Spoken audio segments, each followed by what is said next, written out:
Huawei Mainta nos apresenta un workshop, pero eigenlijk es un workshop de 3 días, onde que wordt organizado door die 2 estudiantes que hacen su praktijk cerca de la tienermoederafdeling. Eta Marceline, die Universiteit de Aruba, social worker, en Helen, die welzijn, die EPI. Onde kunanga ha een opdracht vanuit die tienermoederafdeling. Pat hasi een workshop pa ku tienermoeders nang, dus mama gobe nang, de nos behandeling.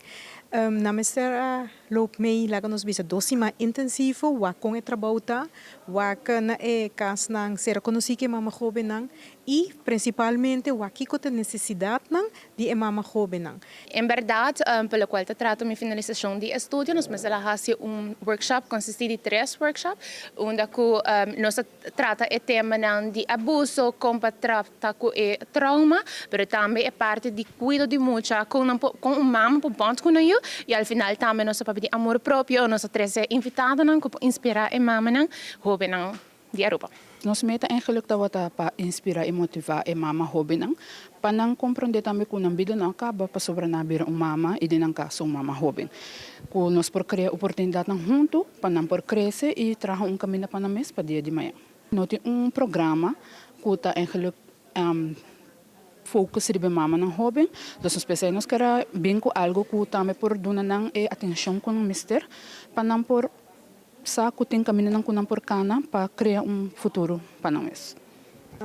Atualmente tenho 12 anos. Me dá missão e toch wel het assim abo que anche que botinho que toch puxa para adelante. Boso of que pareja eta assim abo que dus niet quanto obstáculo botinho consegue puxar para adelante. Cada workshop tawata hasiko e hobenan tawata open hebben na mes mas e por badi papia mas riba tema na aqui kuta delicado e essa que assim me hope orgulhoso para sobrar e ideia para inspirar na e awe com me po wak na kuna sali motivar para seguir um sonho que man é trabalho agora cumprir.